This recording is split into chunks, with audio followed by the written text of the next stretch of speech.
여러분 안녕하세요. 이 원달러 환율이 높은 수준에서 계속 맴돌고 있습니다. 1,450원 언저리에서 계속 오랫동안 맴돌고 있는데 이런 환율의 모습은 참 보기 드문 현상이에요. 그런데 많은 분들이 또 1,600원을 상반을 열어둬야 된다 하고 주장하시는 분도 계시고 또 1,350원을 향해 그래도 안정화될 것이다라고 보고 계신 분들도 계십니다. 도대체 환율은 어떤 모습으로 전개될까 궁금하실 겁니다. 그런데 저는 여러분들께 환율 전망, 저의 의견도 말씀을 드릴 것이고 그리고 이 환율은 귀신도 모른다, 신도 모른다 하는데 저라고 분명 이렇게 될 거라고 강하게 주장하지는 못할 수도 있어요. 그래서 여러분들께 오늘 깊이 있게 왜 환율이 저는 떨어질 수 있는지 안정화될 수 있는지 의견을 좀 드려보고자 하고요. 또 그 근거를 말씀드리고자 합니다.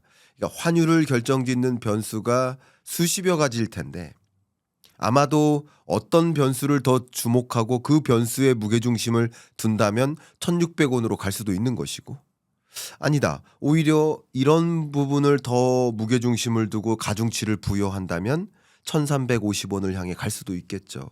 그러니까 저는 조금 더 이런 변수에 무게중심을 두고 있기 때문에 1,350원을 향할 것이다. 원달러 환율의 대반전이 있을 것이다. 라고 보고 있는 입장인데요. 여러분들께 그 두 가지 시나리오를 다 제시해 드려야 되지 않나.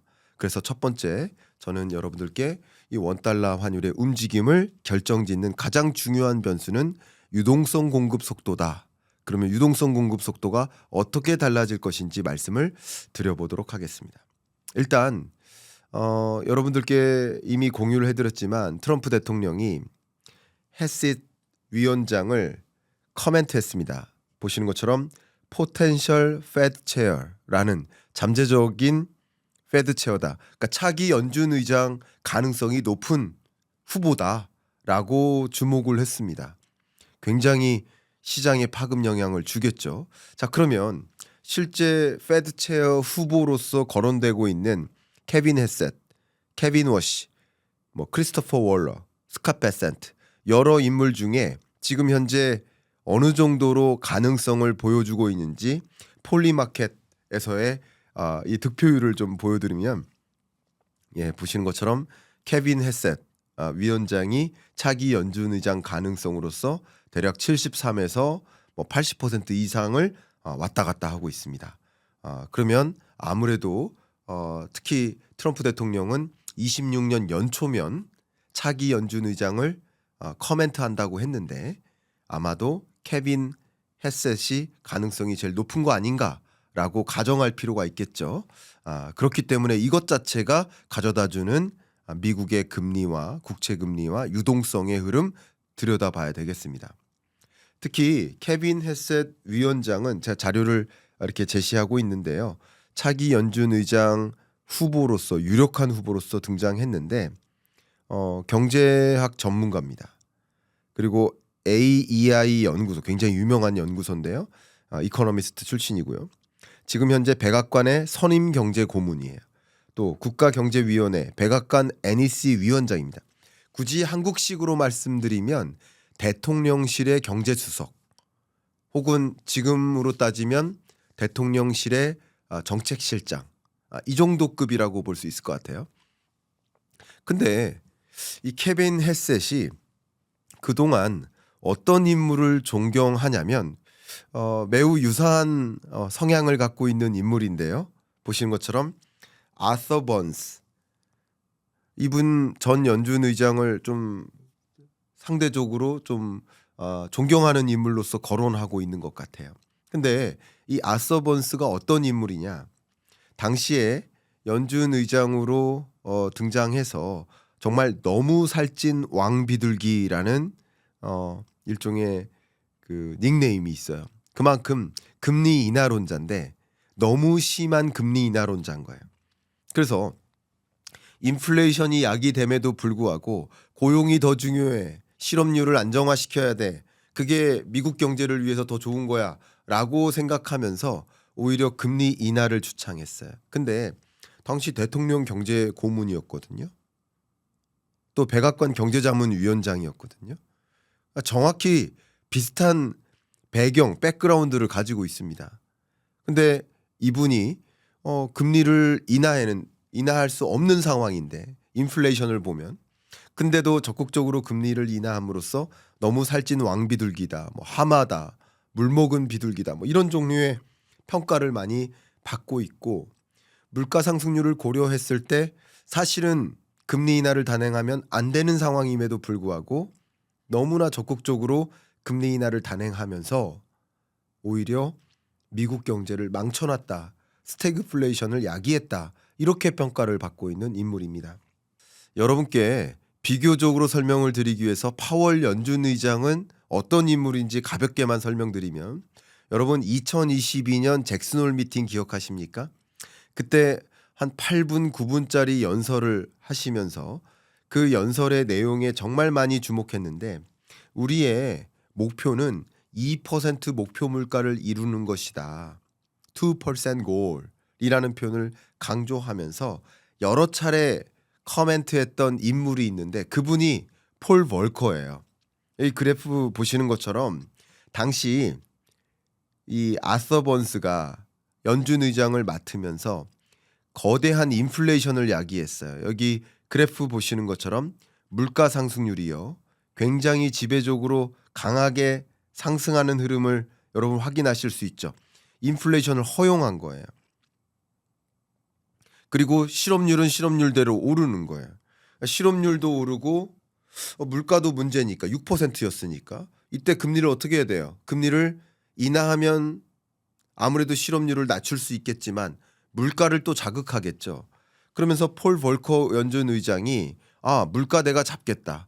물가도 문제고 고용도 문제면 물가부터 잡는 게 맞다 하면서 금리를 21%까지 끌어올린 적이 있습니다. 폴 볼커 연준 의장이. 이 폴 볼커 연준 의장을 거론했었던 바 있죠. 그러니까 여러분께 커멘트 해드린다면 지금 이 아서 번스와 폴 볼커 의장이 극단적으로 다른 인물이고 그러니까 비둘기냐 매파냐 구분되는 것이고 그러면 파월은 아무래도 매파라고 볼 수 있다면 폴 볼커의 후예라고 이렇게 표현을 해본다면 그러면 헤셋 위원장이 차기 연준 의장이 된다면 이 사람은 아무래도 아서 번스의 후예가 될 것이다. 물먹은 하마와 같은 정말 살찐 비둘기가 될 것이다. 강력한 엄청난 유동성을 몰고 올 것이다. 라고 그림을 그릴 수 있겠죠. 실제 파월 연준 의장이 22년에 잭슨홀 미팅 이후에 금리를 이렇게 대대적으로 인상합니다. 0.25%였던 미국의 기준금리를 5.5%까지 끌어올립니다. 폴 볼커를 따라한 거예요. 상당 부분. 그죠? 그리고 그게 미국의 물가를 나름 안정화시키는데 기여를 한 겁니다. 사실. 자, 그런데 여러분께 말씀드린 것은 그러면 이 차기 연준 의장으로서 헤셋 위원장이 직위를 하면 혹은 커멘트를 하면 트럼프 대통령이 이 사람이 차기 연준 의장이야 라고 커멘트를 하면 그럼 어떤 일이 벌어질까요? 자, 파월 연준 의장의 임기가 26년 5월까지예요. 근데 차기 연준 의장을 벌써부터 커멘트를 하면 무슨 일이 벌어질까요? 파월 연준 의장의 파워가 떨어지겠죠. 레임덕이 찾아오는 거예요. 그걸 그림자 연준 의장이라고 했습니다. 그만큼 차기 연준 의장의 눈치를 보는 거예요. 지금 계속 차기 연준 의장이라고 거론되고 있는 헤셋 위원장이 뭐라고 언론에서 이야기하고 있냐면 연준 의장직을 제안받으면 나는 당연히 수락하겠다. 그리고 나라면 금리를 0.5%포인트 인하하는 게 더 적절하다. 12월 금리 인하 빅컷으로 인하하는 게 더 적절하다. 이런 식으로 커멘트를 하고 있어요. 그러면 아무래도 연준 위원들이 차기 연준 의장을 의식하지 않을까요? 더군다나 연준 위원 중에 한 명이 스티븐 마이란. 이 스티븐 마이란이라는 백악관 경제자문위원이 이미 들어가 있잖아요. 겸직하고 있잖아요. 이것도 독립성 위배예요. 사실은. 백악관 경제자문위원회에 속해 있으면서 백악관 소속이면서 통화정책의 수장인 연준위원장 산하에 있는 연준위원으로서 구성이 되어 있다? 어떻게 의사결정을 내릴까? 트럼프 대통령을 거의 빙의하듯이 의사결정을 내리지 않을까요? 바로 그겁니다. 그러니까 강력한 유동성을 몰고 오겠다라는 것이 그겁니다. 근데 여러분 M1, M2의 그래프를 보여드릴게요. 2020년 팬데믹 때 미국은 대대적으로 유동성을 공급했어요. 이게 완화의 시대였어요. 그리고 유동성 공급이 오히려 수축되죠. 양적 긴축을 단행했었어요. 그러다 지금은 유동성 공급이 다시 늘어납니다. 그러면 2026년에 중간선거 전략으로서 유동성을 폭발적으로 공급하고 돈의 가치를 떨어뜨리고 나머지 자산 가치를 끌어올리는 게 전략이지 않겠습니까? 트럼프 대통령의 전략인 거예요. 자, 그렇게 하기 위해서 유동성 공급을 늘릴 것이라고 가정할 수 있겠고, 양적 긴축도 12월 1일부로 끝났는데 금리 인하는 금리 인하 물론이고요. 역시 양적 완화도 주어진 여건이 허락된다면 단행할 수 있는 인물이다. 또 그동안 트럼프 대통령이 공약으로서 내걸었던 게 비트코인을 전략적 비축 자산으로 확보하겠다. 그러면 연준이 작동할 수도 있는 겁니다. 작동하지 않는다 하더라도 그런 것들을 다음 의제로서 가져갈 것이다 라고 연설할 수도 있어. 이런 것들은 유동성 장세임은 당연히 물론이고 그만큼 코인 시장, 주식 시장 관점에서 유동성 장세를 불러올 만한 인물인 건 맞아요. 여기까지는. 근데 여러분 M2 증가율로만 보여드릴게요. 20년, 21년 M2 증가율이 25%를 상회한 바 있습니다. 지금 M2 증가율이 4.5%밖에 안 돼요. 아직 4.5, 4.8 요 정도밖에 안 됩니다. 그러니까 이제 연준 의장의 교체가 있게 되면 혹은 교체가 있을 거라고 가정한다면 적극적으로 금리를 인하하고 양적 완화 가능성도 열어놓고 그밖에 적극적인 유동성 장세를 불러올 만한 그런 준비를 해나갈 가능성이 있겠죠. 강력한 유동성이 온다.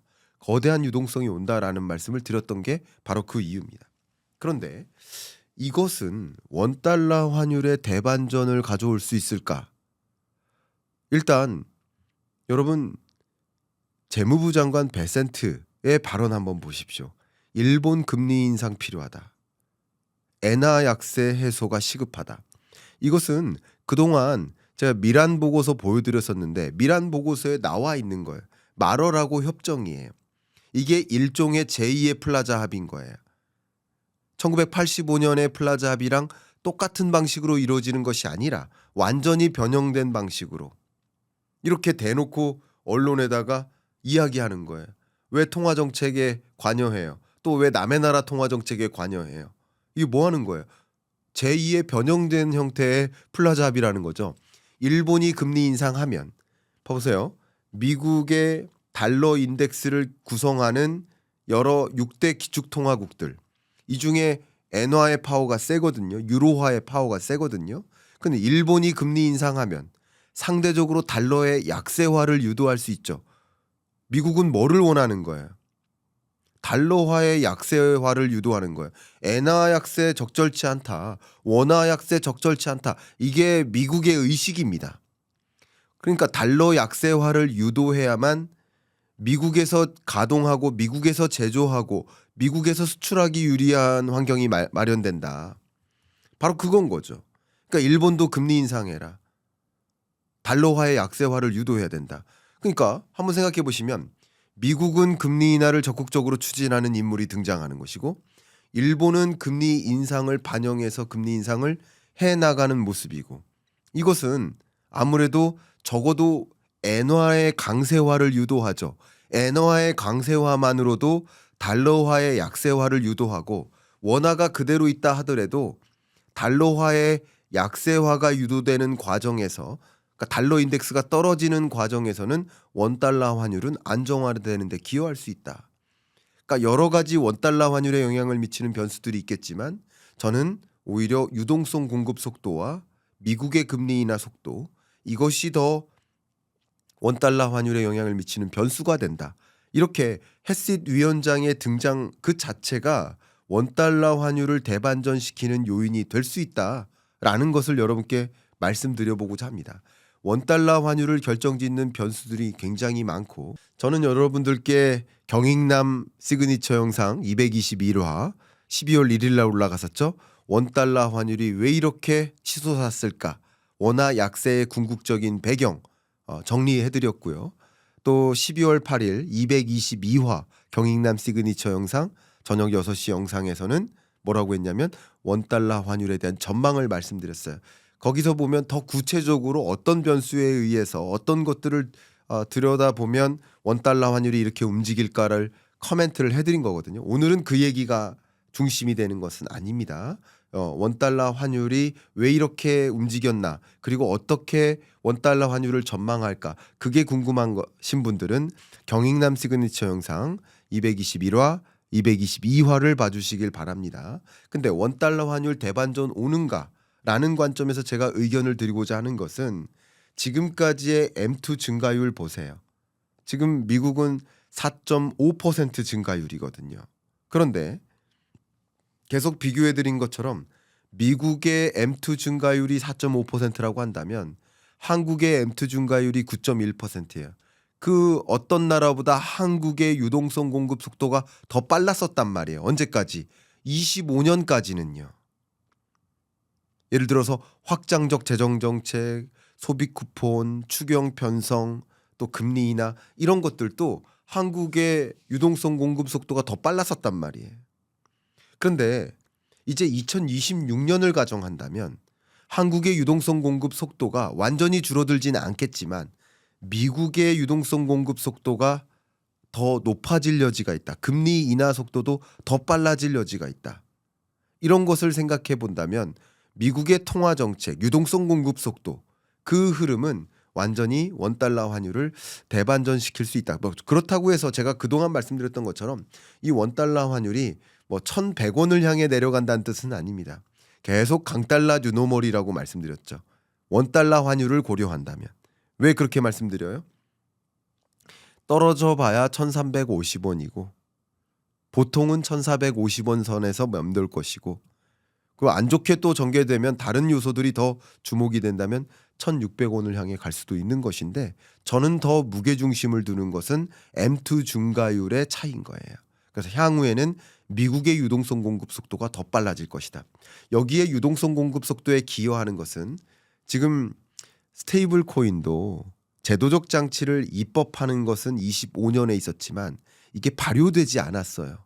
발효되면 미국이 국채를 발행할 때 스테이블 코인이 적극적으로 국채를 매입해 주는 기능을 하거든요. 그 기능이 아직 발효되지 않았어요. 역시 그 스테이블 코인 역할도 있고요. 그 밖에 앞에 말씀드렸던 양적 완화. 그러니까 쉽게 말하면 재무부가 국채를 발행할 때 연준이 그 국채를 사주면 양적 완화인 거고요. 스테이블 코인이 매입해 주면 그것은 일종의 사적 양적 완화 이렇게 표현해 볼까요? 신금융인 거예요. 그러면 스테이블 코인은 단기 국채를 매입해 주고 연준은 장기 국채를 매입해 준다. 유동성 공급 속도가 빨라지죠. 헤싯 연준 의장이 된다면 연준 의장이 된다면 헤싯은 바로 그런 사명을 띠고 위치할 것이고 트럼프 대통령의 중간 선거를 위해서 그런 부분을 노력하겠죠. 유동성을 많이 공급해서 돈의 가치를 떨어뜨리고 할 것이다. 근데 이게 왜 위험한가? 제가 그동안 위험한 유동성이라고 강조해 왔었던 이유는 바로 기초로 돌아가 볼게요. 필립스 커브 보세요. 그러니까 금리를 적극적으로 인하한다. 유동성을 공급한다. 그럼 실업률을 낮추는 요인이에요. B에서 A로 가게 만드는 요인이에요. B에서 A로 가면 실업률을 낮출 수 있죠. 금리를 인하하고 유동성을 공급한다면. 실업률을 낮추기 위해서 고용을 안정시키기 위해서 금리를 인하하고 완화적으로 움직일 수는 있겠지만 어쩔 수 없이 인플레이션을 허용할 수밖에 없어요. 경기가 호황이 되고 당연히 그럴 수밖에 없어요. 그러니까 유동성 공급 오죠. 금리를 인하한다. 그러면 신규 투자가 늘고 일자리가 느니까 그럼 소비가 늘어나니까 자연스럽게 금리를 인하하는 유동성을 공급하는 여정에서 물가는 다시 올라갈 수 있다. 물가는 자극하는 거. 두 마리의 토끼라고요. 자, 그러면 지금 미국의 물가 상황이 어때요? 이 그래프 보시는 것처럼 잡히지 않은 상태예요. 2% 초반이 아니에요. 지금 올라가고 있어요.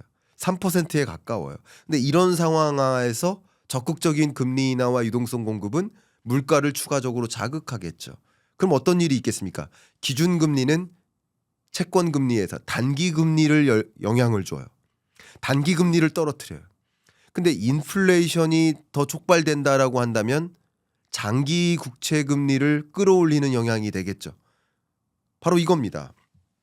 그런 면에서 맨큐의 경제학, 여러분 책 많이 보셨지만 저도 맨큐의 경제학 가지고 경제학 원론 공부하고 막 그랬었는데, 맨큐 교수님이 이렇게 표현했습니다. 트럼프의 무지한 정책을 맹목적으로 옹호할 인물이다.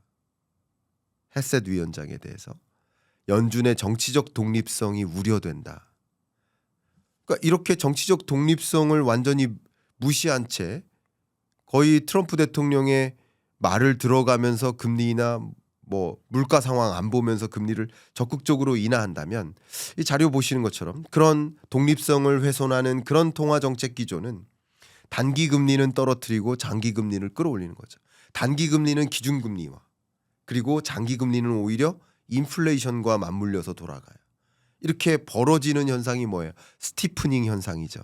여러분 기억하실지 모르겠지만 25년 상반기 중반기까지 2년물 금리는 떨어지고 30년물 금리는 오히려 올라가는 현상이 스티프닝이거든요. 왜? 연준의 독립성을 무시하고 있구나. 그게 시장에 반영되어 나타나요. 그러면 이게 뭐로 이어지는 겁니까? 국채 시장 발작, 국채 금리 발작으로 이어질 수 있죠. 이게 뭐예요? 위험한 유동성이죠.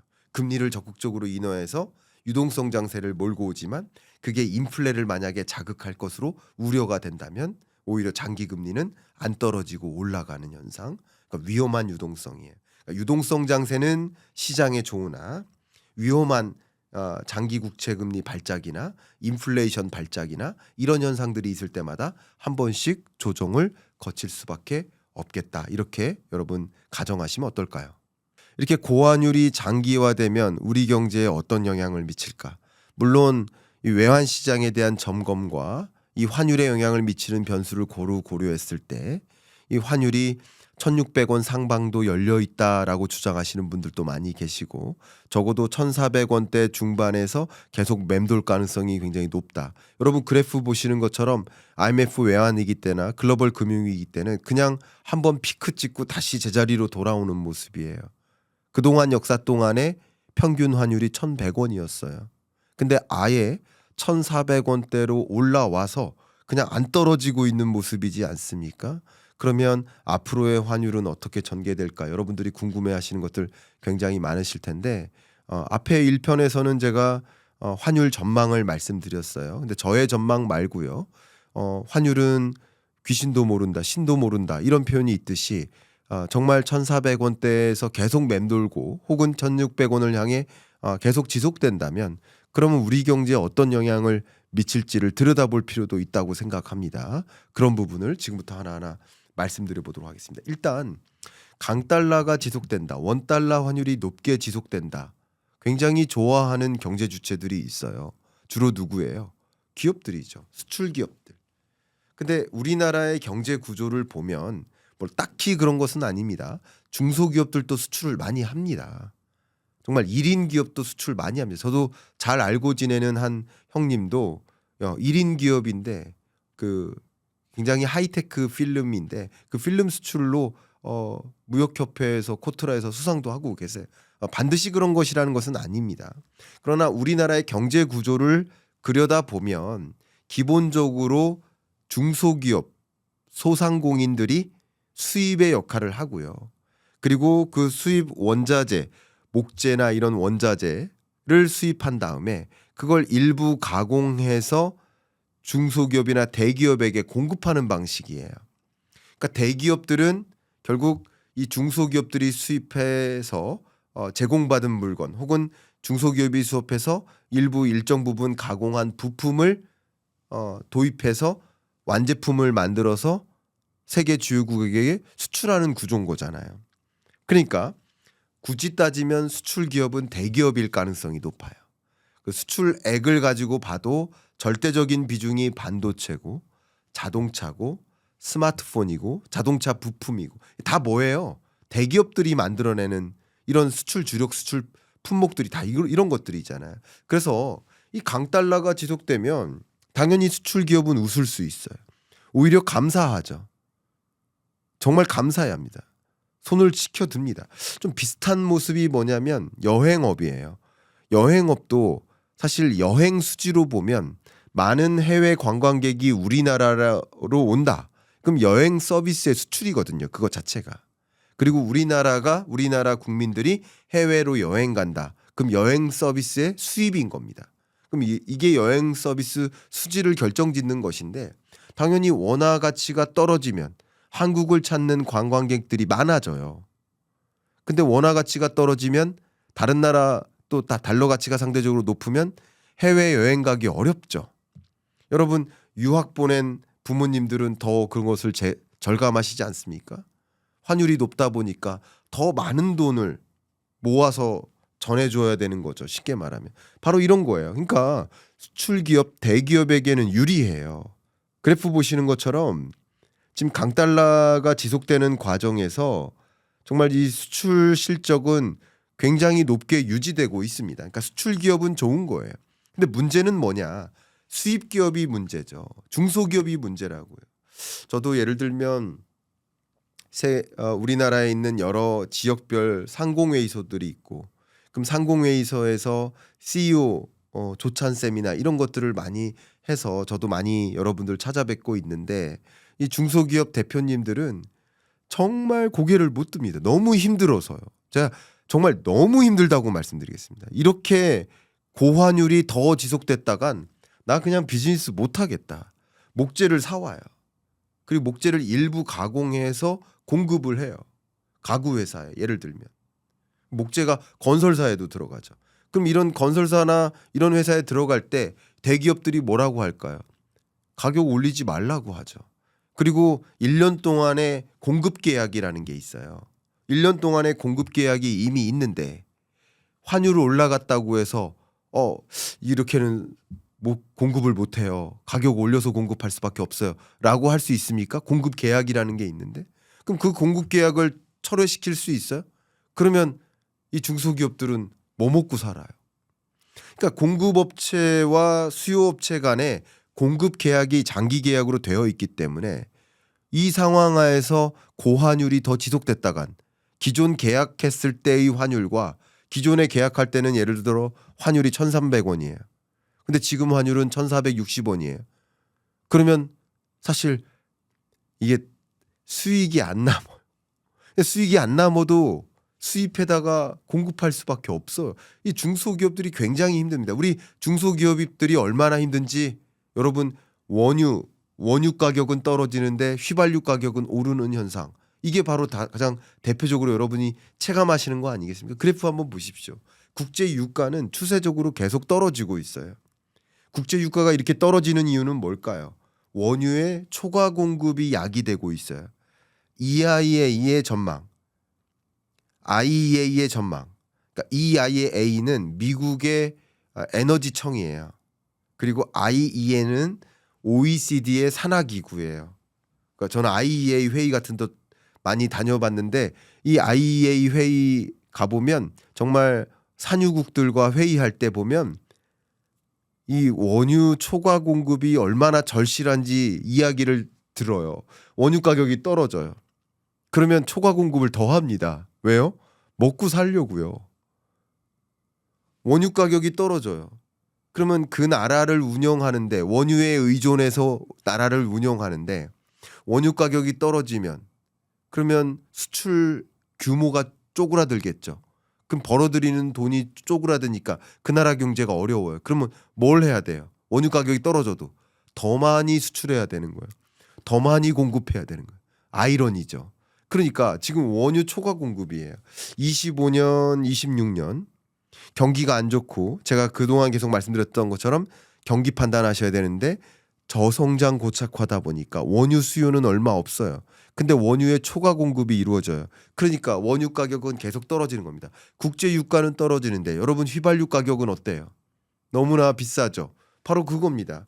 그게 아이러니죠. 원자재 가격 떨어지고 국제 유가 떨어지고 철 금속 가격 떨어지는데 환율이 높다 보니까 수입 기업들은 굉장한 부담인 거죠.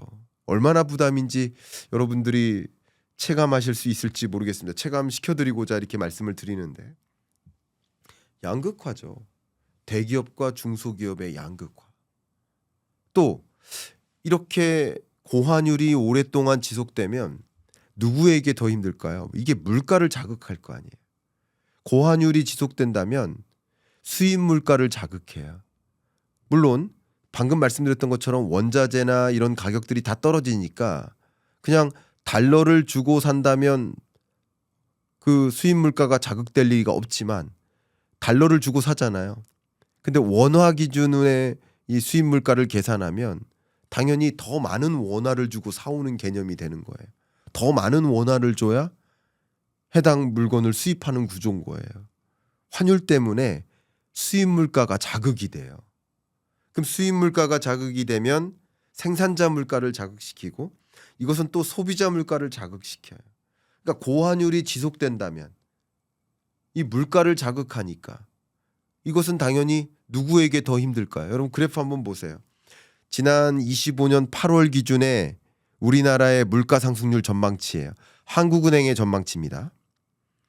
전망치가 8월 기준으로는 25년 하반기 1.9, 26년 상반기 1.8 이렇게 물가 상승률의 흐름이 지속될 것으로 전망했는데 11월 전망치를 기준으로 한다면 레벨업 되어 있죠. 이게 주로 뭐의 영향 요인이에요?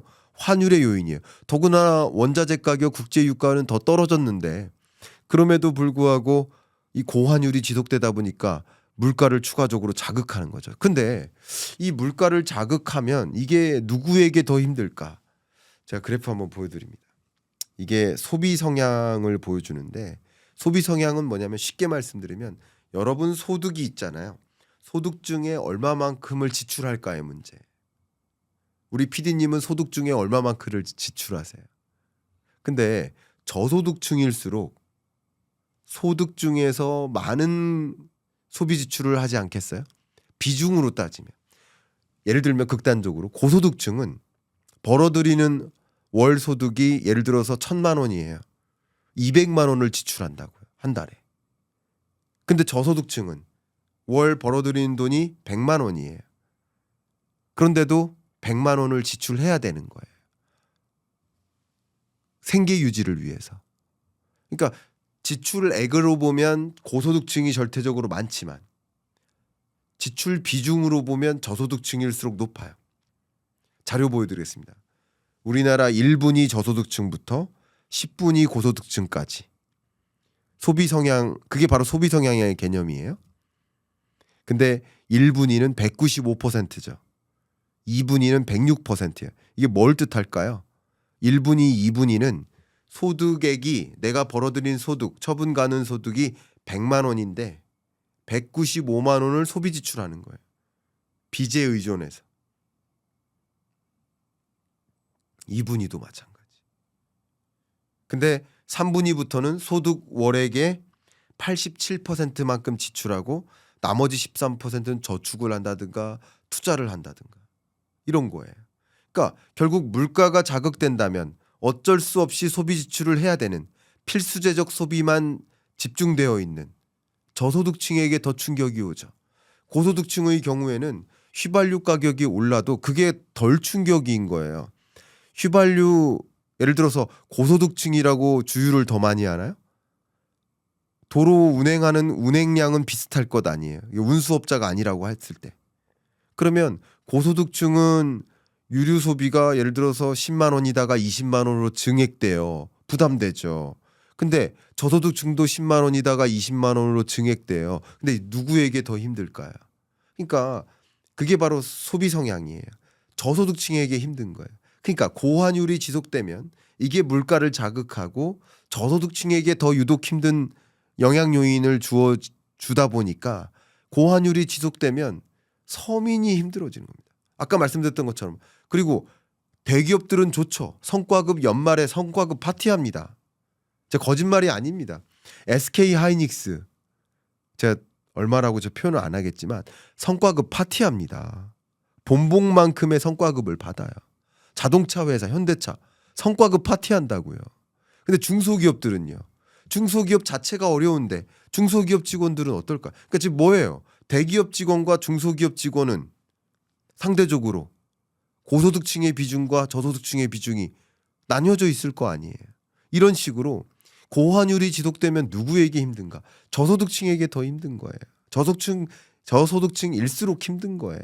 이게 뭡니까? 제가 걱정하는 것은 고환율이 지속되면 안 된다. 이 고환율을 지속하지 않도록 해야 된다. 우리 경제에 충격을 준다. 누구에게? 약자에게, 취약계층에게. 고환율을 막아야 됩니다. 자본시장에 미치는 영향을 볼게요. 결국 고환율이 지속되면 보시는 것처럼 외국인 순매도액이 14조 7천억 원이에요. 우리나라 역사상 최대치예요. 지난 11월 고환율이 지속되다 보니까. 고환율이 지속될 거라고 우리가 전망한다면 외국인 투자자들이 어떻게 생각할까요? 아, 그냥 달러 표시 자산으로 갖고 있어야 되겠구나. 그러니까 당연히 달러 표시 자산으로 갖고 있어야 되는 거야. 코스피를 매도해요. 그리고 우리나라 개인 투자자들도 해외 주식 비중을 늘려요. 그럼 이 두 가지를 결합하면 뭐예요? 외국인은 우리나라 투자 안 하고 우리나라 개인 투자자들도 외국 주식 비중을 늘려요. 그리고 또 이것이 또 고환율을 만들어요. 악순환이죠. 자, 그럼 이렇게 된다면 기업들은 어때요? 역시 기업들도 지금 수출 호조세에서 경상수지 흑자 규모가 좀 역대급입니다. 역대급 경상수지 흑자 규모예요. 그러니까 최대치입니다. 근데 그럼에도 불구하고 달러를 한국으로 안 가져와요. 달러를 달러로 갖고 있다고요. 왜? 고환율이 지속될 거라고 전망한다면. 그러니까 이게 또 역시 고환율을 지속하게 만들어요. 악순환이죠. 그러면 이런 것들은 결과적으로 우리나라로 돈을 가져오지 못하게 만들어요. 우리나라의 돈이 밖으로 빠져나가게 만들어요. 그럼 어떤 일이 벌어질까요? 자료 보시는 것처럼 이게 한국은행의 경제 전망인데요. 올해 성장률 1.0%, 내년 경제 성장률 1.8%. 그런데 1.8% 성장률이 일단 지금 1%를 기록했으니까 회복되는 거야, 좋은 거야 이렇게 생각하시는데 1.8% 성장이 좋은 겁니까? 우리 잠재 성장률이 2%인데 잠재 성장률을 밑도는 성장률이 좋은 겁니까? 잠재 성장률도 보다 밑돌아요. 첫 번째. 두 번째는 2025년 경제 성장률 1.0%가 4번의 우리나라 경제 위기를 제외하면 가장 낮은 성장률이에요. 1980년 오일 쇼크, IMF 외환위기, 글로벌 금융위기, 팬데믹 경제위기 4번의 경제 위기만을 제외한다면 가장 낮은 성장률이에요. 근데 25년 성장률 대비 26년 경제 성장률은 기저효과가 발생하니까 1.8% 이 숫자는 기저효과가 반영된 숫자니까 좋은 성장률이 아니에요. 그 두 가지 의미에서 우리 경제 좋은 게 아닙니다. 26년 경제가. 근데 중요한 것은 25년 상하반기 성장률과 26년 상하반기 성장률에서 유독 기여도가 쪼그라드는 항목이 있어요. 설비 투자예요. 왜 그럴까요? 돈이 다 빠져나가고 한국으로 돈의 유입이 없고 더군다나 한국의 대미 투자 3,500억 달러 투자하는 여정에서 정말 실질적으로 빠져나가는 돈이 많고 기업들은 국내 투자를 단행할 수 있나요? 대미 투자를 약속한 마당에. 그러니까 설비 투자가 쪼그라들어요. 그럼 설비 투자가 쪼그라들면 당연히 내수 경기가 어려워지겠죠. 설비 투자가 쪼그라들면 일자리에 영향을 주겠죠. 이게 악순환인 겁니다. 그래서 제가 지금 영상을 쭉 1시간 이상짜리의 영상을 시리즈로 녹화하고 있는데 1편이 이 환율 전망과 미국의 유동성 공급 속도 그것에 따른 저의 환율 전망을 말씀드렸고 제가 전망한 거대로 움직이지 않고 말 그대로 고환율이 지속될 수도 있으니 그럴 때는 어떤 일들이 있을지를 지금 말씀드리는데 첫 번째로는 양극화라든가 거시경제적 영향을 강조하는 겁니다. 근데 이어지는 3편이에요. 이어지는 3편에서는 이게 또 역시 고용에도 영향을 주고, 이 고환율이 지금도 잠깐 느껴지셨지만 고환율이라는 이 늪에서 빠져나올 수 없다라는 것을 제가 강조했잖아요. 이걸 더 구체적으로 말씀드리려 합니다. 이 원화가 휴지 조각이 된다.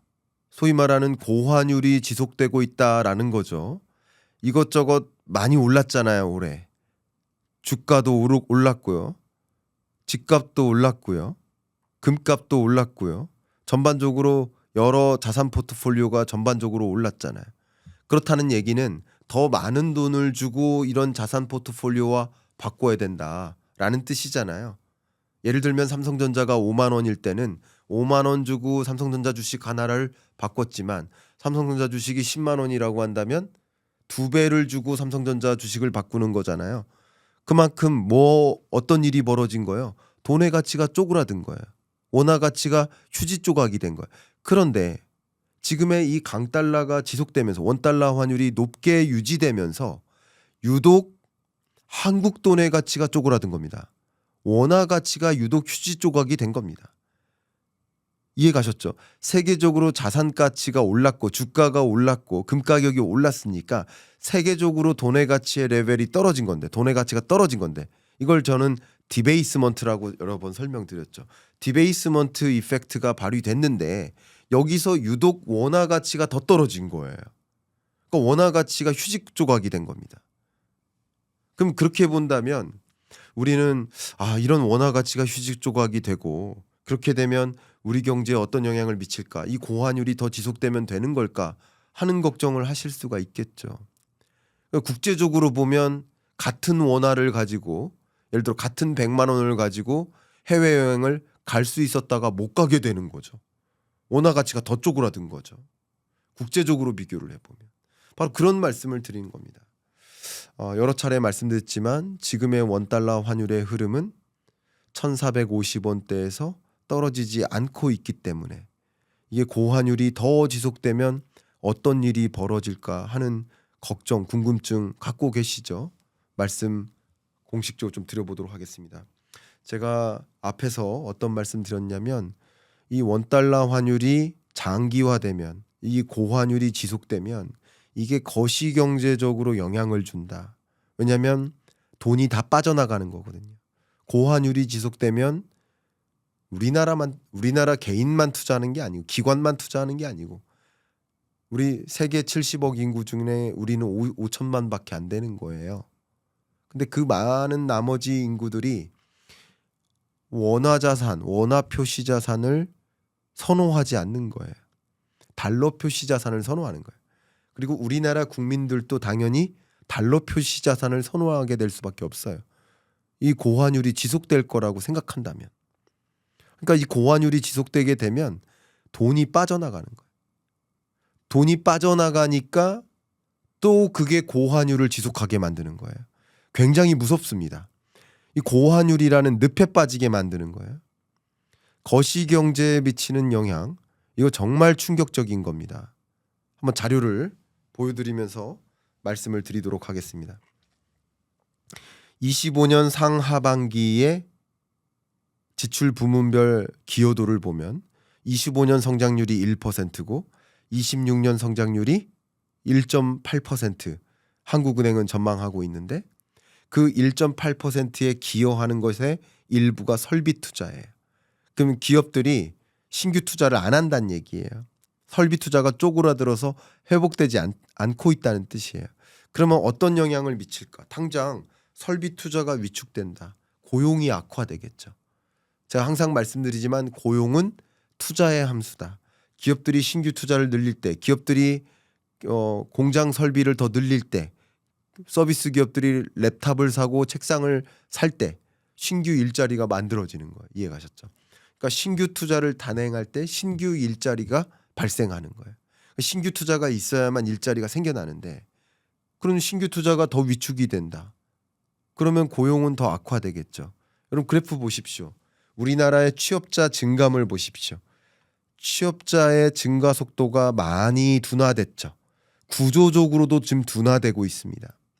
구조적으로도 둔화되고 있는데 25년 말 26년 설비 투자 기여도가 쪼그라들면 당연히 신규 고용 창출이 제약이 걸리겠죠. 그렇죠? 신규 고용 시장이 더 악화될 겁니다. 고용이 더 악화되는 거예요. 그러면 고용이 악화되면 어떤 일이 있어요? 당연히 소득이 줄어요. 소득이 늘지 못해요. 고용이 악화되면 소득에 영향을 주고 그럼 소득이 소비 지출이 약해져요.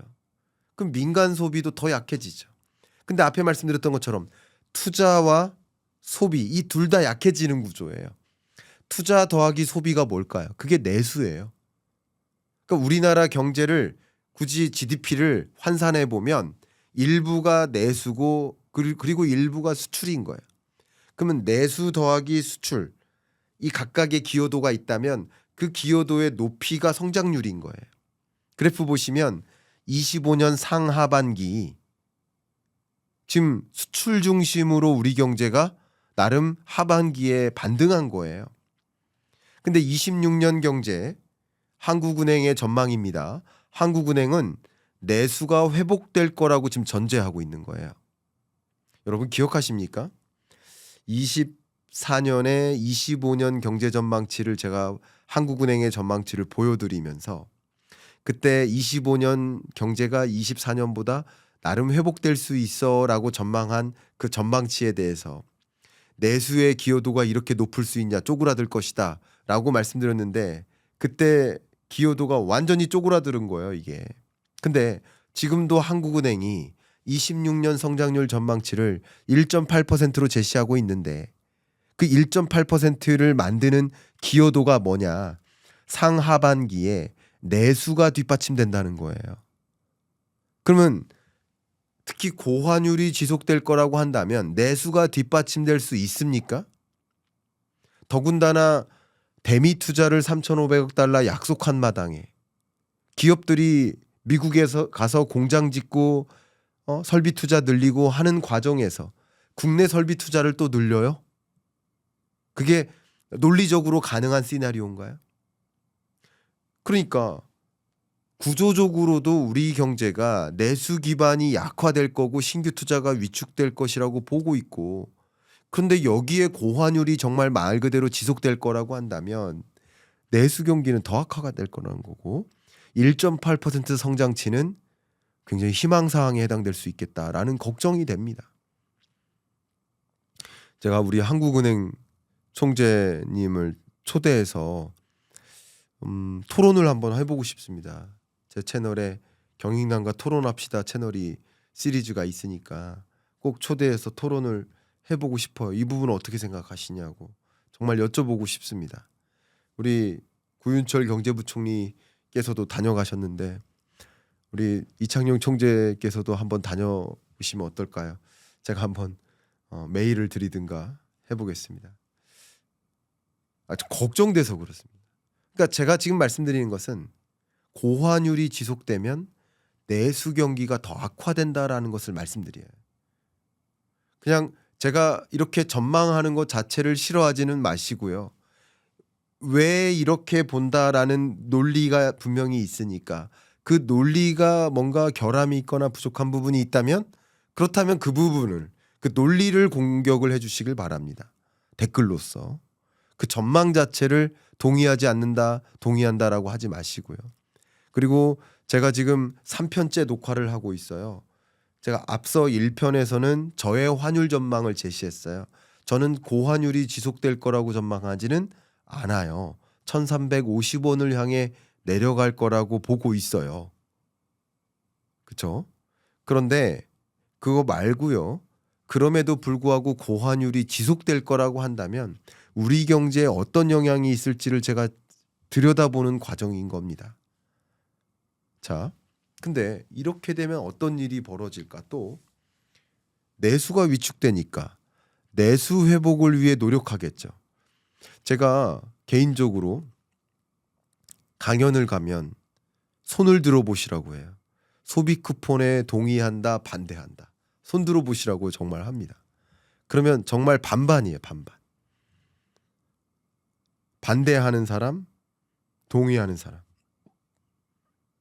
그런데 내수 경기가 위축되어 있기 때문에 소비 쿠폰의 정당성이 있는 거죠. 반이 반대한다 하더라도 소비 쿠폰의 정당성은 내수 경기 진작을 위해 필요한 거예요. 저는 오히려 내수 경기 진작은 가능하나 지금 우리 경제가 여기 그래프 한번 보십시오. 2019년부터 만성 적자 재정이에요. 제가 이 지적이 정치적 지적이 아님을 이해하실 수 있을 겁니다. 2019년 정권, 그죠? 20년 정권, 그리고 22, 23, 24년 정권, 그리고 25년 정권, 정권 상관없이 정치적 기조 상관없이 한 번도 빠짐없이 적자 재정이라고요. 세입보다 세출이 많은 구조라고요. 그리고 현 정부는 26년에 대한 재정 계획 자체가 세출이 많은 걸 계획하고 있어요. 그럼 지금 8년 연속 적자 재정을 계획하고 있는 거예요. 적자 재정이 지속되고 적자 재정인 상황이에요. 근데 이런 상황 하에서 내수 경기 진작을 위해서 추경을 편성한다든가 소비 쿠폰을 또 공급한다든가 이게 뭐예요? 또 추가적인 유동성 공급으로 이어지죠. 그러면 이게 경기 진작, 성장률을 끌어올리는 데는 영향을 줍니다. 성장률을 끌어올리는 데는 기여를 합니다. 근데 성장률을 끌어올리는 과정에서 막대한 국채 발행이 이어지고 그러면 국채 금리가 올라가고 그러면 정작 기업들이 적극적으로 자금 마련을 위해서 채권 발행하기가 어려워져요. 이게 구축 효과라고 했어요. 소위 소비 쿠폰 발행을 통한 소위 말하는 내수 진작, 승수 효과가 있겠지만 구축 효과도 같이 맞물리기 때문에 이게 정말 적절한 것인지에 대한 의문을 저는 제기하고는 있는 사람이에요. 정치적 논의가 절대 아닙니다. 제가 보는 견해가 그 논리가 타당하지 않으면 지적을 해 주십시오. 정치적으로 지적을 하지는 말아 주시길 정말 당부드립니다. 자, 그런데 재정 건전성이 이렇게 악화되어 있는데 우리 경제의 통합 재정 지출 전망을 보세요. 25년, 26년 8월 당시의 재정 지출보다 11월 들어서 한국은행의 재정 지출 전망치가 더 상향 조정됐어요. 그죠? 이게 뭘 뜻할까요? 고환율이 지속되니까 내수 경기 위축으로 가고 그럼 내수 경기를 진작시키기 위해서 더 많은 재정 지출이 필요하다라는 거예요. 고환율이 지속되지 않. 근데 굉장히 재밌죠? 고환율이 지속돼서 재정 지출을 늘리는데 재정 지출을 늘리면 또 고환율이 지속돼요. 악순환이라는 거예요. 보겠습니다. 통합 재정 지출 전망을 보면 관리 재정 수지가 우리나라 보세요. 계속 적자 재정인 거예요. 관리 재정 수지가 계속 마이너스 수지인 거예요. 이 상황 하에서 어떻게 경기 진작합니까? 그러니까 세입보다 세출이 많은 구조인데 그럼 어떻게 재정 지출을 확대해요? 추경을 편성하고 국채를 발행해야죠. 빚을 지는 거예요, 계속. 그러니까 이게 구축 효과가 발생하지 않을 수가 없다라는 것이죠. 재정 적자 상황이니까. 그런데 제가 그동안 환율에 대해서 조망을 할 때 경익남 시그니처 221화, 경익남 시그니처 222화에서 왜 이 고환율이 지속되는지를 심층적으로 다뤄드렸고 향후 환율이 어떻게 움직일지를 말씀드렸는데 그 요인은 수백 가지입니다. 그렇지만 그중에 가장 지배적인 요인은 결국 유동성 공급 속도로 귀결된다. 저는 이렇게 의견 드렸어요. 왜 이렇게 고환율이 지속되냐? 유동성 공급 속도 때문이다. 미국도 유동성 공급 속도가 굉장히 가파르지만 지금 4.5%입니다. 굉장히 가파르게 유동성을 늘려오고 있는 게 사실이지만 한국의 유동성 공급 속도는 9.1%다. 그러니까 미국도 돈의 가치가 떨어지는데 달러 가치가 떨어지는데 한국 돈의 가치가 더 강하게 떨어지고 있는 거예요. 그러니까 고환율이 지속되는 겁니다. 그런데 제가 앞에 말씀드렸던 것처럼 이 고환율이 지속되면 내수 경기가 위축되고 그럼 내수 경기 진작을 위해서 더 많은 재정을 투입하다 보면 더 많은 유동성 공급이 이어져요. 그러면 이 고환율이 더 지속될 수밖에 없겠죠. 이 고환율의 악순환입니다. 고환율이라는 늪에서 헤어나오기가 어려워진다는 거죠. 제가 가장 우려하는 부분은 이렇게 지금 제가 정말 안타깝지만 한국은행 총재께서 청년들한테 해외 투자 비중 늘려서 고환율이 나온다. 금리 차가 아니다.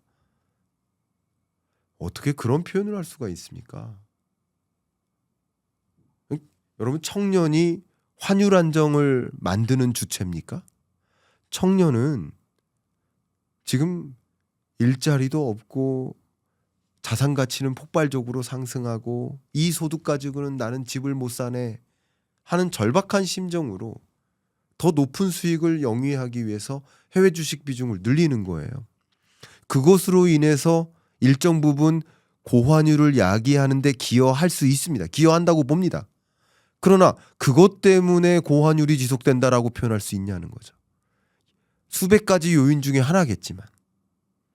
그리고 한국은행과 정부는 사실은 그런 여건 하에서 개인 투자자들이 해외 주식 비중을 늘려나가고 있으니, 그러니까 고환율을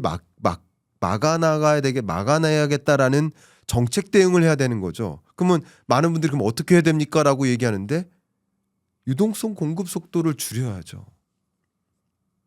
고환율이 문제라고 한다면. 유동성 공급 속도를 줄여야 된다. 누구의 문제입니까? 재정당국과 금융당국, 통화당국이죠. 정부라고요. 정부가 지금 환율을 못 잡고 있는 것을 왜 청년들한테 기업이 잘못하는 거예요? 개인이 잘못하는 거예요? 아니라고요. 개인은, 기업은 이윤을 극대화하기 위해 노력하는 주체예요. 그래서 그들의 행동 때문에 고환율이 나온다 하더라도 다른 나머지 정책을 통해서 유동성 공급 속도를 줄여서라도 고환율에서 벗어날 수 있도록 유도하고 이제 환율이 떨어지는 시그널을 여러분이 정책 당국이 제시를 한다면 개인 투자자들은 해외 투자 비중 늘리지 말라고 해도, 늘리지 말라고 막 작업을 해도, 윽박질러도 한국 주식 비중을 자동으로 늘리는 거죠. 기업도 마찬가지. 수출 많이 해서 돈을 많이 벌었으면 고환율이 지속되지 않을 거라고 가정한다면 당장 그 달러 한국으로 가져오겠죠. 원화로 바꾸겠죠. 결국 환율을 안정시켜야 될 주체는 정책 당국인 거고, 개인과 기업은 이윤을 극대화하고 영리를 극대화하는 것이기 때문에 당연히 그것에 책임을 돌리면 안 된다라는 의견을 드리고 싶습니다. 그런데 제가 앞서 말씀드렸던 것처럼 이 고환율이 지속되면 내수 경기가 악화되고 더 달러 자산 선호 현상이 일어나고 한국으로의 투자 자금이 빠지고, 그리고 내수 경기가 위축되니까 더 많은 유동성 공급을 해야 되니 고환율의 악순환에 놓일 수밖에 없다. 그래서 고환율이라는 악순환에서 벗어나려면 유동성 공급 속도를 조절해야 된다. 정부 당국이, 정책 당국이, 재정 정책, 통화 정책, 그런 말씀 드립니다. 고환율이 지속되다 보면 이것 자체가 내수 경기를 위축시키고 더더군다나 많은 자금을 해외로 유출시킵니다. 그리고 이 고환율이 지속되다 보면 이 환율 붕괴 자체가 일자리를 앗아갈 것이다라고 보고 있습니다. 특히 일자리의 위협 중에서 청년 일자리가 가장 위협되고 있는 게 아닐까 하는 안타까운 생각을 많이 하고 있는데, 청년들이 쉬었음 인구가 늘어요. 이게 무슨 말이냐면요, 취업자와 실업자가 있어요. 이게 경제활동 인구고요. 비경제활동 인구로 빠지는데, 그러니까 취업자도 실업자도 아닌 비경제활동 인구의 일부가 그냥 쉬었음이라고 표시하는 경제활동 인구 조사할 때, 통계청의 국가데이터처에서 경제활동 인구 조사를 할 때 우리 청년 여러분들이 표시를 하는데 나는 그냥 쉬었다라고 표시하는 비경제활동 인구가 늘어나고 있고 역대 최대치를 경신하고 있거든요. 이 부분 제가 강조해서 정말 이 고환율이 지속되면 어떤 파급 영향이 있을지 말씀을 드려보고자 합니다. 앞에서도 제가 말씀드렸습니다만 거시경제적으로 고환율이 지속되면 자금이 다 빠져나가고 국내에 자금이 덜 들어오기 때문에 그만큼 기업들의 설비 투자가 위축되고 설비 투자가 위축되면 그것은 고용 쇼크로 연결될 수밖에 없다. 그런데 고용 쇼크, 심각한 일자리 증감의 둔화, 일자리 둔화로 이어질 수밖에 없다라고 큰 틀에서 보고 있는데 그 중에서도 저는 더 집중적으로 조망하고 싶은 것이 바로 청년 고용의 문제입니다. 제가 이 그림에 우리 청년의 모습을 표현을 해봤는데요. 머릿속에는 온통 당연히 좋은 회사 가고 싶어요. 왜? 내가 고학력이니까. 내가 준비를 많이 했으니까. 난 자격이 되니까.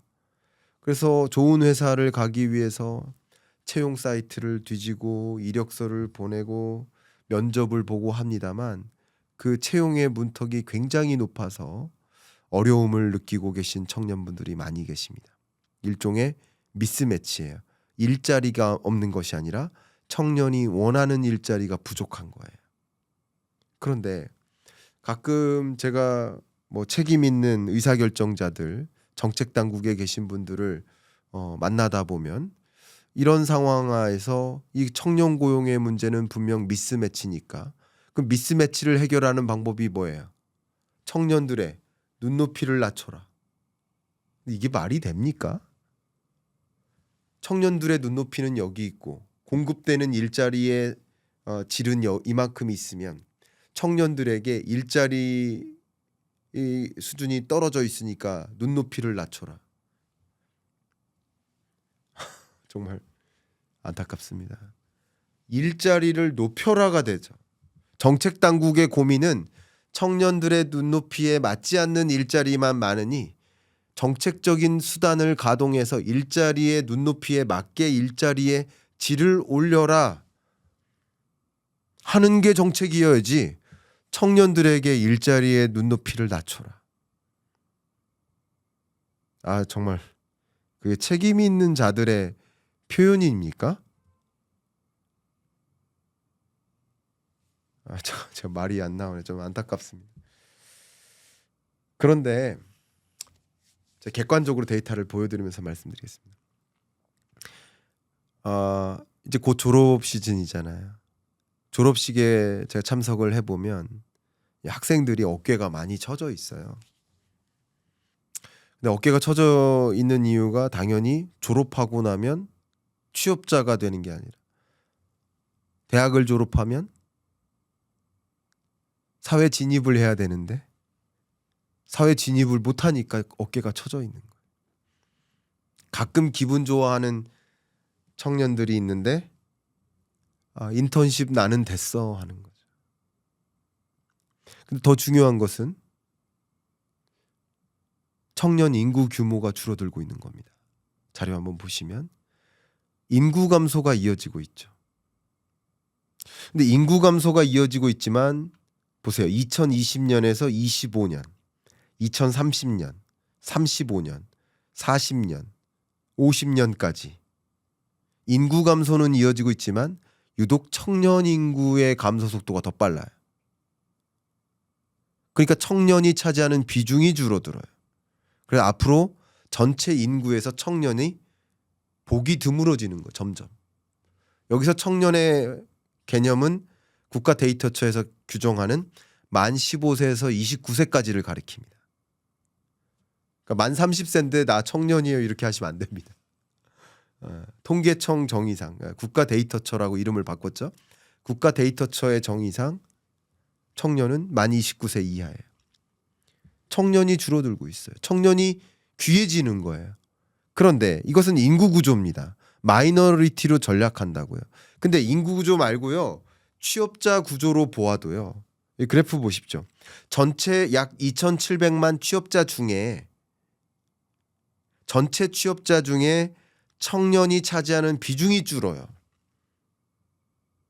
그러니까 인구에서도 청년의 비중이 줄지만 취업자에서도 청년의 비중이 주는데 인구에서 청년 비중이 줄어드는 속도보다 취업자에서 청년 비중이 줄어드는 속도가 더 빨라요. 이해가시죠? 그러니까 청년 인구가 줄어드니까 청년 취업자가 줄어드는 건 당연한 거예요. 근데 청년 인구가 줄어드는 속도보다 청년 취업자가 감소하는 속도가 더 빠르다고요. 청년 고용의 문제의 심각성입니다. 그러니까 청년 취업자 줄어든다. 이거는 문제가 아닌 거예요. 청년 인구가 줄어드니까. 물론 청년 인구가 줄어드는 것도 문제다라고 한다면 인구 구조 변화라는 관점에서의 문제가 있겠죠. 당연히. 근데 청년 고용 문제가 심화되고 있다. 이 부분을 제가 강조하겠는데 보시는 것처럼 청년층 취업자 수가 감소하고 있습니다. 근데 청년층 취업자가 감소하는 이유 중에 하나는 청년 인구가 감소하는 효과가 있겠죠. 근데 인구 효과를 제외한 그 부분이 이 짙은색 그래프입니다. 그러니까 인구 효과를 제외해도 청년 취업자는 더 감소해. 이게 뭐냐면 취업자 수는 인구의 고용률을 곱해요. 이게 결국 인구에다가 고용률을 곱하면 결과적으로 이 인구 효과를 제외한 취업자를 계산할 수 있어요. 그러니까 취업자가 예를 들어서 10만 명 감소했다. 청년 취업자가 10만 명 감소했다. 근데 그중에 예를 들어서 5만 명 감소한 것은 인구 감소 때문에 일어나는 일이고 인구 감소가 아니라 하더라도 청년 취업자가 감소한 효과가 있다. 보세요. 근데 25년 들어서 인구 감소 효과 말고요. 그냥 순수하게 청년 취업 상황이 안 좋다라는 것을 반영해 주는 효과가 나타나고 있죠. 청년 고용 문제가 심각해지고 있다는 거예요. 특히 청년 고용 문제가 얼마나 심화되고 있냐면 여기 그래프 보시는 것처럼 전체 취업자 중에 보세요. 고령층 취업자 비중 늘어요. 고령층 남성 비중도 늘어요. 핵심 연령층 비중도 늘어요.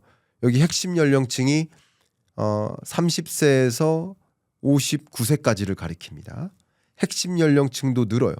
근데 청년층만 준다고요. 만 15세에서 29세 청년층만 줄어요. 그러니까 우리 인구 구조적으로도 청년이 보기 드물어지는데 취업 시장에서 일터에서 청년을 찾기가 더 어려워요. 그러니까 대기업을 보면 대기업에서도 청년 비중이 얼마 안 되죠. 30대 이상이 대부분이죠.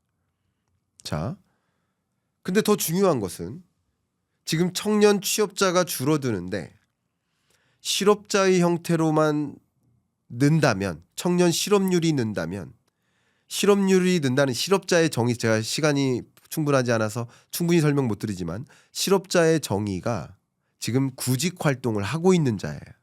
일자리가 주어지면 당장 일할 수 있는 사람이어야 돼요. 실업자의 정의상. 이것은 제 정의가 아니라 국가데이터처의 경제활동인구 조사를 하는데 만들어져 있는 정의고 그리고 이 정의는 세계 공통적인 제가 OECD 회의 같은 데 가보면 이런 표준화를 만들거든요. 공통적인 기준이에요. 그러니까 지금 그나마 실업자가 느는 건 나아요. 문제는 뭐냐면 비경제활동 인구가 는다고요. 청년 비경활이 는다고요. 청년 취업자가 가파르게 줄어드는 이유는 청년 비경제활동 인구가 늘어요. 이게 무슨 뜻이냐. 구직을 아예 단념해요. 구직 단념자. 취업에 아예 무관심해져요. 취업 무관심자. 뭐 이들도 역시 비경제활동 인구예요. 또 중요한 것은 그냥 쉬었음이라고 표기하는. 나 그냥 쉬었어요. 그냥 쉬었음 인구가 늘어요. 무기력해지는 거죠. 포기하는 거죠. 안타깝습니다. 그 포기하고 있는 청년들한테 눈높이를 낮춰라? 아니죠. 정책 계획을 할 때 저의 의견을 잠깐 드린다면 지금의 예를 들어 청년 수당 같은 거 안전판 역할을 한다. 그럼 맞아요. 그러나 잘 생각해 보시면 그 청년 수당은 일하지 않는 청년을 장려하는 거죠. 맞습니까? 청년들이 일하지 않아도 되는 환경을 만드는 거죠. 저의 의견은 일할 의사를 고취시켜야 된다. 그럼 어떻게 하느냐? 대기업의 연봉이 300만 원이 월봉이 300만 원이고 중소기업의 연봉이 250만 원이면 청년수당 100만 원을 쉬거나 취업하지 않는 청년한테 100만 원을 주는 게 아니라 취업하는 청년한테 준다면 대기업 월급이 300만 원이고 중소기업 월급이 250만 원이라고 한다면 중소기업에 취업하는 청년들에게 100만 원을 오히려 제공해 주면 그러면 일자리의 격차를 어느 정도 해소하죠. 물론 제가 월급이 전부가 아니라는 거 잘 압니다. 대기업과 중소기업의 격차가 나머지 근로조건이라든가 뭐 소위 여러분들이 말씀하시는 그 명함빨이라는 표현도 있고 여러 가지 것들이 다 작용할 겁니다. 맞습니다. 그게 아니라는 뜻이 아닙니다. 그런데 제가 여러분들께 드리고 싶은 말씀은 여러 가지 근로조건을 개선시켜 주는데 그 돈이 투입될 수 있다는 거죠. 그러면 같은 돈이 쉬었음을 장려하느냐 아니면 일을 하고 싶음을 장려하느냐. 근로의욕을 고취시켜야 된다. 안전판으로서 필요한 거 아니냐라고 하지만 저는 최고의 복지는 최고의 안전판은 일자리다라고 생각해요. 청년들이 사회 진입이 지연되면 사회 진입하는 시점이 지연되고 그럼 그 청년들이 경력을 가질 시간이 없어요. 경력을 갖지 못하니까 그러니까 지금 사회적으로 많은 기업들이 계속 뭐 합니까? 경력직을 선호하죠. 그럼 경력을 아예 못 갖다 보니까 사회 진입 자체가 지연돼. 이것은 사회적인 문제로까지 갑니다. 그러니까 청년들로 하여금 미스매치 현상 속에 미스매치를 극복시키기 위한 어떻게 근로 조건이 청년들의 눈높이보다 낮다면 그것을 높게 개선하는 데 노력을 해야 된다. 그게 정책이어야 된다. 정책 당국은 그 고민을 해 주셔야 된다. 하는 의견을 좀 드려봅니다. 근데 더 중요한 것은 이 쉬었음 청년 인구가 늘어난다고 했죠. 그 중에서 보면 만 25세에서 29세 청년 이들의 쉬었음 인구도 느는데 만 30세에서 34세 청년이 아닌 30대 쉬었음도 늘어나요. 이게 사회 진입이 지연되니까 사회 진입 시점 지연되고 쉬었음 인구가 늘어나요. 그러면 5년이 지나면 또 만 35세에서 39세의 쉬었음이 또 늘고요. 그럼 이게 우리 경제를 위해서 좋지 않아요. 이들이 사회 진입해서 역량을 갖추고 노하우를 갖추고 경험하고 그리고 경력자가 되어서 또 우리 경제를 이끌어가는 중역이 되어야 되는데 그 중역이 될 기회를 놓치는 거예요. 이렇게 고환율이 지속됐을 때 야기되는 문제가 청년 고용에게 문제가 준다. 근데 여기에 한 가지 더 큰 문제가 구조적으로 정말 세계 많은 기업들이 AI를 더 활용하기 시작했거든요. 로봇을 활용하기 시작합니다. 이 그래프 보시는 것처럼 미국의 사례지만 앞으로 전 산업에 걸쳐서 AI를 도입하겠다라는 계획이 늘어요. 1년 내 도입하겠다. 3년 내 도입하겠다. 더 늘어요. 그러니까 AI를 계속 도입하는 거예요. 그래서 이미 여러분께 사례를 들었지만 컨설팅 폼에서 리서치 어시스턴트를 다 해고해요. 그리고 리서처가 그냥 AI를 활용하는 거예요. 그러면 청년들이 리서치 어시스턴트가 되고 연구 보조원이 되고 거기서 경력을 쌓다가 연구원이 되는 건데 저도 처음에 연구 보조원으로 시작했어요. 한 국책 연구기관의 연구 보조원으로 시작을 해서 그리고 연구원이 됐죠. 정식 연구원, 정규직 연구원이 국책 연구기관의 연구원이 되고 또 현대경제연구원, 민간경제연구원의 또 선임연구원이 되고 경력을 쌓아가면서 좋은 직장으로 옮기기도 하고 이렇게 하는 것인데 아예 청년이 연구 보조원으로서의 기능을 할 수 있는 기회조차 없어진다면 이게 구조적으로 AI는 기존 기성 인력의 이탈이 아니라 청년의 사회 진입을 막는 역할을 또 합니다. AI가요. 왜냐하면 기존 역량 있는 인력들이 AI 활용 능력을 갖추는 데 시간이 덜 들어요. 비용과 시간이. 근데 청년들은 기존 역량이 부족하죠. 경험도 부족하고. 근데 AI 활용 능력은 더 높을지 몰라요. 그러나 그렇다고 해서 청년을 고용하지 않는다고요. 문제가 악화되는 거죠. 청년 고용 문제가 심화되는 겁니다. 제가 정말 긴 시간 고환율이 지속될까 아닐까부터 고환율이 지속된다면 우리 경제에 어떤 영향을 미칠까? 내수 경제에 문제를 주고 고환율의 악순환을 가져다 주고 그 고환율이 지속된다면 지금 마지막 4편에서 청년 고용에게 문제를 준다라는 것을 시리즈로 지금 말씀드리고 있는 4편에 걸쳐서 이 고환율 지속되면 안 됩니다. 그러니까 앞서 말씀드렸지만 고환율이 지속되지 않도록 정책 당국은 노력해야 됩니다. 그리고 이게 지속된다면 가뜩이나 청년 고용 문제가 심각화되고 있는데 더 심각해질 수 있다. 우리 경제가 정말 저성장이라는 늪에 빠질 수 있다. 그것을 개선하기 위해 노력을 해야 되겠다라는 말씀 좀 드려봅니다. 또 25년 말 또 26년 경제를 조망해 볼 필요가 있는데 제가 쓴 26년 경제 전망서 한번 탐독해 보시고 26년 경제 어떤 흐름일까 한번 생각해 보시면서 한 해를 마무리하시면 어떨까 추천 의견 드리겠습니다.